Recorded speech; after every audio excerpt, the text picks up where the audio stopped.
One midnight, four friends, a forgotten grave, and a deal they never should have made.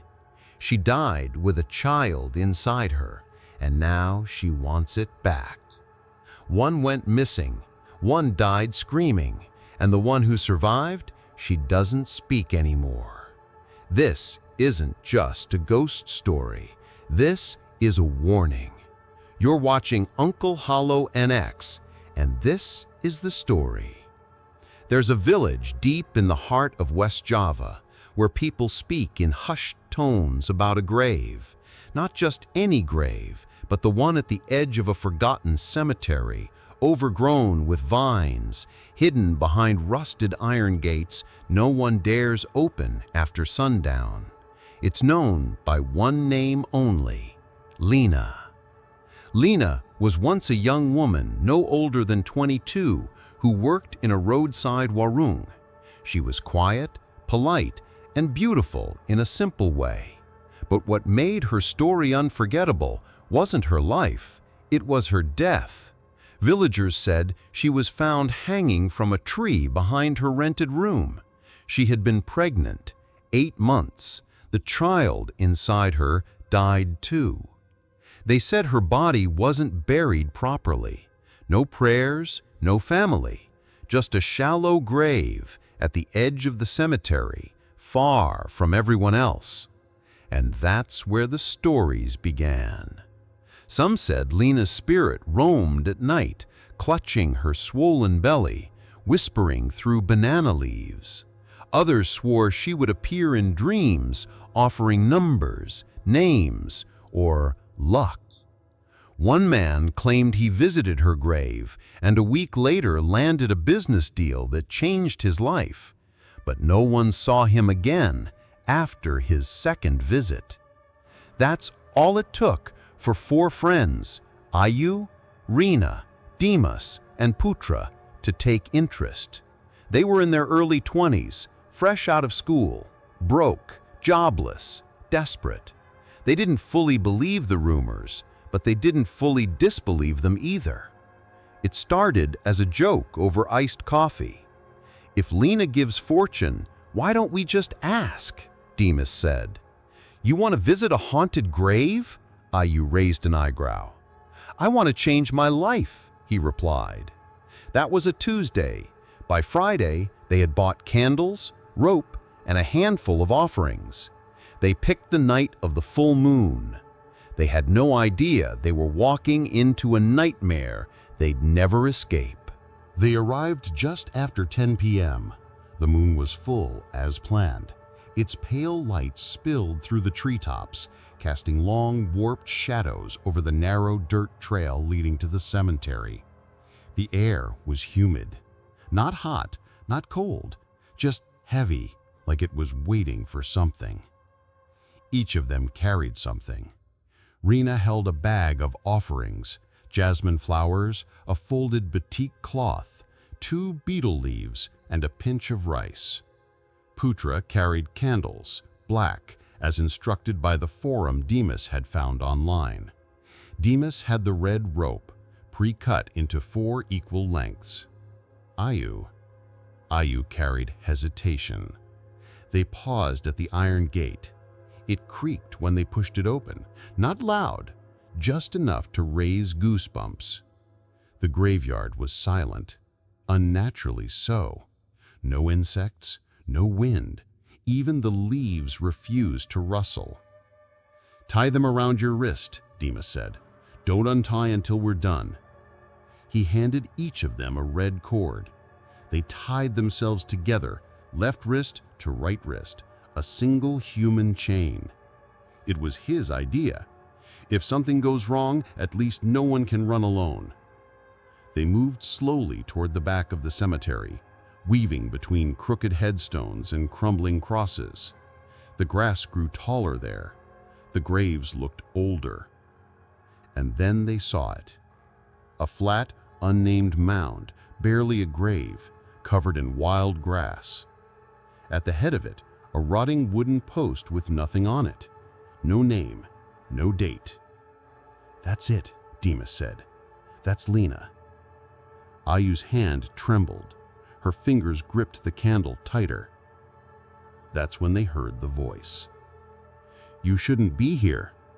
An old woman stood at the far edge of the cemetery, barely lit by moonlight.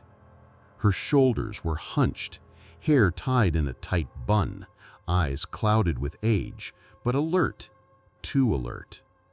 "She died with a child still in her," the woman said. "She doesn't bless, she takes." None of them moved. Rina looked down. Putra stepped back slightly. Ayu opened her mouth to respond, but Demas spoke first. "We're not here to disrespect anything. We just want a chance." The old woman didn't blink. "Don't say I didn't warn you," she muttered, then turned and disappeared into the darkness without another word. Ayu's instincts screamed. Her gut twisted, but Demas had already lit the first candle. "It's just a story," he said under his breath. "Let's finish this." They knelt at the grave, the red rope still taut between them. 4 friends, 1 wish. And beneath the earth, something had already begun to stir. The air around the grave had changed. It wasn't just quiet now. It was hollow, like all sound had been sucked into the soil. Even the candle flames stood still, frozen upright as if held in invisible hands. Ayu could feel the dirt pressing against her knees. It was damp, cold. She tried not to look at the grave mound too long. Something about it felt wrong, like it wasn't just earth, but a mouth sealed shut, holding back a scream. Demas cleared his throat. "We're starting," he said. He looked to Ayu, the designated speaker. Her voice came out smaller than she expected. "Spirit of Linah, if you're here, we come in peace, we bring offerings, we seek your blessing, not harm." Nothing. She continued, this time louder. "You were wronged, betrayed, taken too soon. We acknowledge your pain. We ask that you hear us, and if you're willing, share your strength." Still nothing. Then Rina gasped, "Do you feel that?" The air dropped 10 degrees. Ayu's breath fogged in front of her mouth.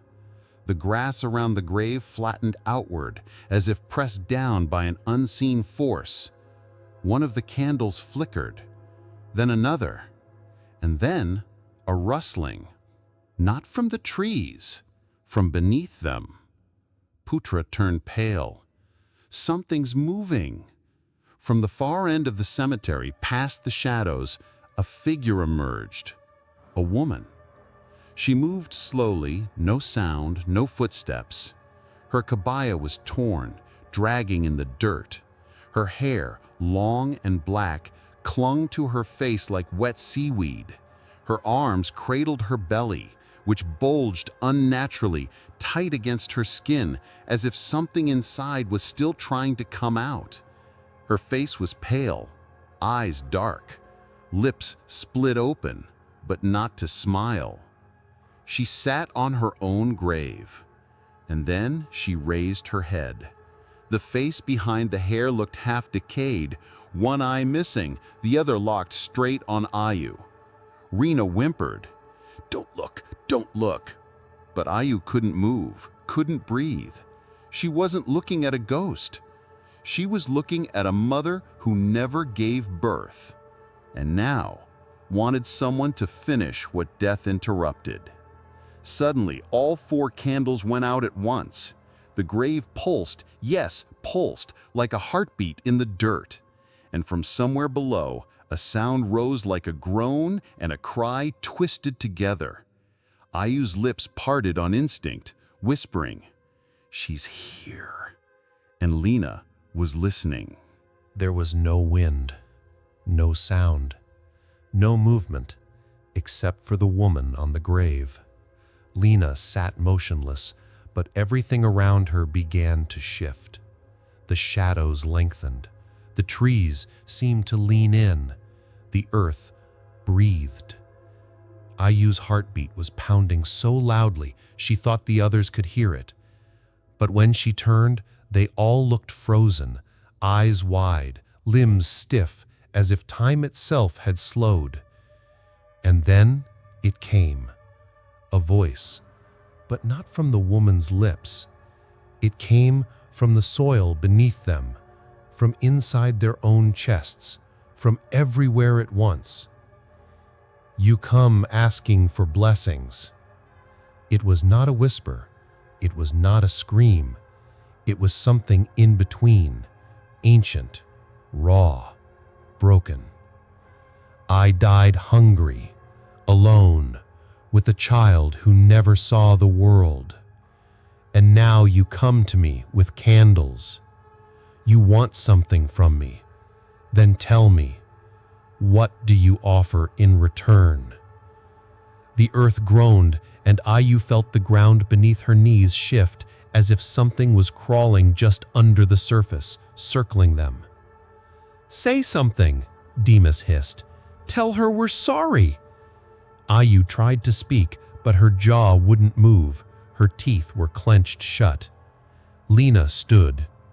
Her movement was slow, unnatural, like a puppet being lifted by tangled strings. Her belly bulged even more now, as if something inside it had turned awake. She stepped off the grave.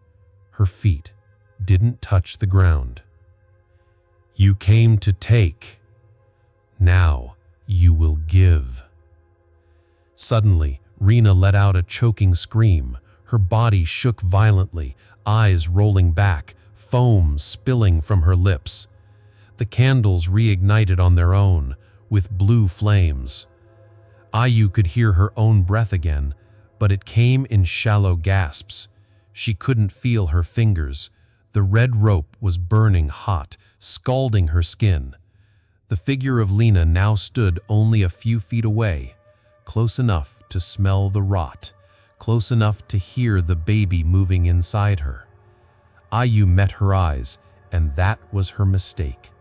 They were empty holes, but they saw everything. And in that split second, Ayu understood. Linah didn't want forgiveness. She didn't want peace. She wanted balance. And someone was going to pay. Rena collapsed. No warning, no scream. One moment she was trembling beside Ayu, the next her body crumpled sideways. Eyes rolled back, foam bubbling at her lips. Rena! Ayu shouted, snapping out of her paralysis. But Rena didn't move. Her limbs twitched uncontrollably. Her throat made a sound like a clogged drain. Ayu reached toward her, but the red rope yanked her back. Putra had already started backing away, dragging the line with him. We have to go! Cut it now! He yelled.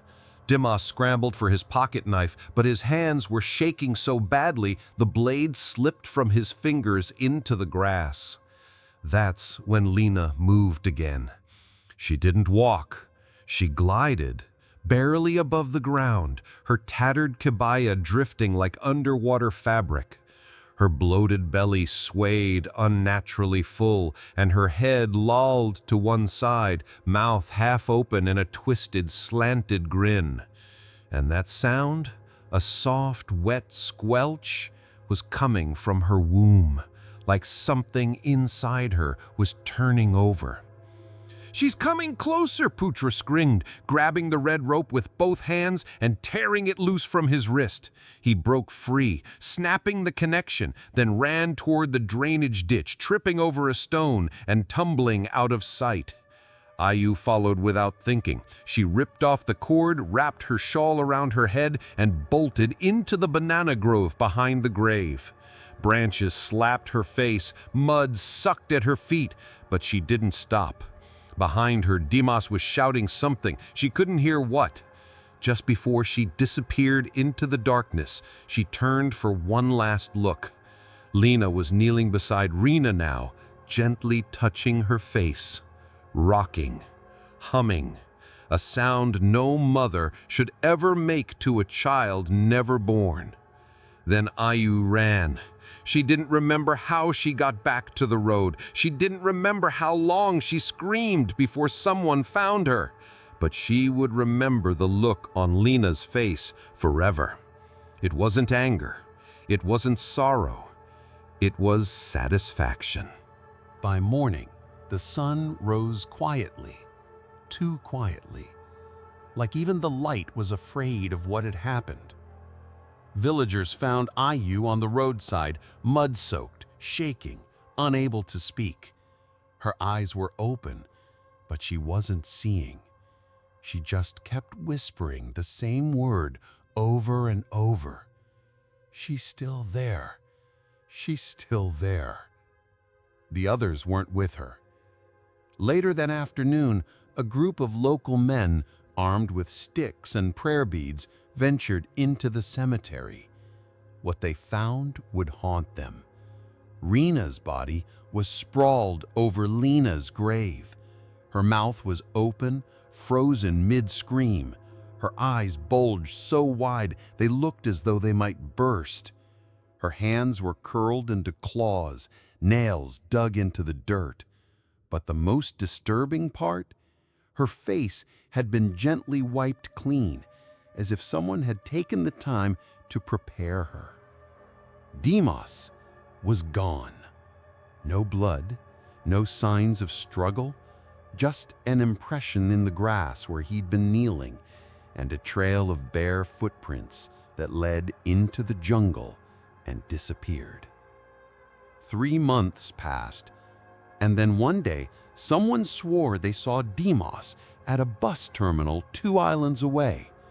He was thin, dirty, wandering barefoot.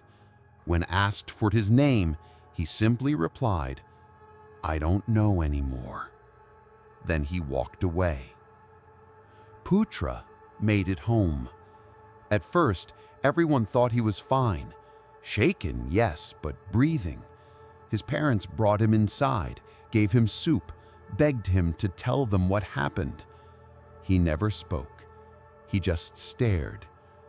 By the 3rd day, his stomach began to swell, fast, as if something inside him was expanding, pushing outward. Doctors said it was an acute intestinal reaction, but no medication worked. His skin turned gray, his belly tightened like a balloon ready to burst. On the 6th day, he died. They buried him with the others. And Ayu? She never left the village again. She sat each day at the morning market near the banana vendor, humming soft lullabies to herself. Some said she was praying. Others said she was listening. When children passed by, she'd look up and whisper, "Linah gives blessings, but she always takes something back." Weeks passed. The graveyard returned to silence, but it wasn't peace. It was the kind of silence that pressed against the skin, watchful, waiting. Then came the tree. At first, no one noticed it. One of the gravekeepers spotted a small banana plant sprouting from Linah's grave mound. He thought it odd. There had never been a banana tree there before, but left it alone. By the end of the 1st week, it had doubled in size. By the 2nd, it was fully grown. And then, on the night of the next full moon, it bore fruit. A bunch of bananas, hanging low and heavy. But what disturbed people wasn't how fast it grew. It was what came with it. That night, several villagers claimed they heard something. Not screams, not whispers, but the unmistakable high-pitched sound of a baby crying, soft, distant, and echoing through the banana grove behind the cemetery. No one dared to investigate. Even the stray dogs who usually roamed the village stayed away from the area that night. They stood at the edge of the field, tails between their legs, growling low into the darkness. At dawn, The old woman who warned the group, the one who saw them at the gate, came and stood before Linah's grave. She looked at the tree, looked at the fruit, closed her eyes. Then she spoke softly. She finally gave birth, but not in this world. Word spread quickly. Some villagers tried to chop down the tree, but their machetes wouldn't cut the trunk. Others claimed the banana bunch moved when no wind blew, as if rocked gently, like a cradle. Eventually, the area was fenced off. Offerings began to appear. Flowers, milk, toys, left by people who weren't even sure why they were leaving them. Only that something demanded it. The crying stopped after 3 nights, but the banana bunch stayed there. Unripe, untouched, and no one dared pick it. After the banana tree bloomed, the village changed. Quietly, subtly, but undeniably. Parents stopped letting their children play near the cemetery. Locals avoided walking the main road at night, even though it was the fastest path to the market. And shopkeepers near the edge of the village began closing early, before sunset. The elders requested the cemetery be sealed off. A bamboo fence was built around it, reinforced with hand-carved protective charms from the local dukun, charms made of bone, string, and dried leaves tied into small twisted shapes. A painted sign was nailed to the gate, "Do not enter after dusk." People still whispered about what had happened to Ayu and her friends, but no one said their names out loud anymore. It felt disrespectful, risky, like saying them too often might summon something back. Once a year, on the anniversary of Linah's death, something strange occurs. The moon, without fail, shines directly down on her grave, no matter the weather. Clouds clear, winds stop, and the banana tree shivers gently, like it's listening to something only it can hear. And animals? They never go near it. Not cats, not birds, not even rats. It's said that even the insects avoid the ground around Linah's grave, like the soil itself remembers. Some people still try. Teenagers looking for thrills. Outsiders who've heard the legend and want proof. Once a group of loggers came from the city to film a ghost hunt. They laughed their way through the first hour, but the footage was never uploaded. They left that night in silence. One of them hasn't spoken since. The story of Linah became more than a ghost tale. It became a warning, an unspoken agreement among the villagers. Some graves are not meant to be touched. Some spirits don't forgive, and some wishes aren't worth asking for. Of the 4 who entered that graveyard, only one remained in town. Ayu never left. She became part of the market, part of the scenery, just another quiet figure among the stalls of fruit and spices. But those who knew to never meet her eyes for too long, never ask her about that night, never say Linah's name. She would sit by the banana vendor, humming soft lullabies under her breath, stroking her fingers over the same red thread wrapped around her wrist, frayed, sun-bleached, but never removed. Some days she seemed lucid. She'd hand strangers flowers. She'd smile at babies. But every so often, she'd lean in close and whisper. She only wanted her baby to be born. She gives blessings, but always takes something in return. Putra, Rina, Dimas, gone. their names carved in memory, not in stone. Their families stopped speaking publicly, moved away, or buried themselves in silence. And Linah, her grave still stands, her tree still blooms, her legend still grows. What started as a desperate search for luck became something else entirely, a reminder that not all prayers should be spoken, not all doors should be opened, and not all spirits want peace. Sometimes they want company. Sometimes they want justice. And sometimes they want you. They came asking for a blessing. What they got was a curse they could never return. Sometimes, in moments of desperation, we reach for anything. Luck, fate, even the dead. But what happens when the line between the living and the afterlife blurs? When a prayer becomes a deal and the price is steeper than anyone could imagine?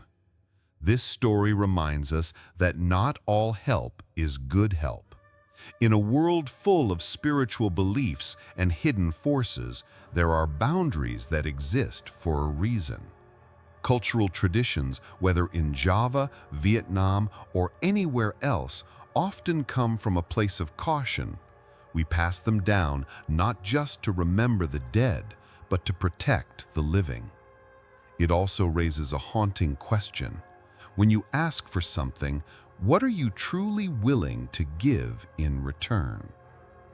Whether you believe in ghosts or not, one thing is clear. Every action, every request has a consequence. Some people ask for blessings and walk away unharmed. Others are never seen again. This isn't just a horror story. It's a reflection of how far humans will go when they feel cornered, and how unseen forces may respond when summoned without respect. So before you light that candle, whisper that name, or knock on that grave, ask yourself, is it really worth it? If this story sent chills down your spine, do us a favor, like, comment, and share it with someone who's dared to mess with the supernatural. We want to hear from you. Do you believe in spirits that linger after death? Have you ever heard a legend like Linah's where you live? Drop your thoughts in the comments. We read every one.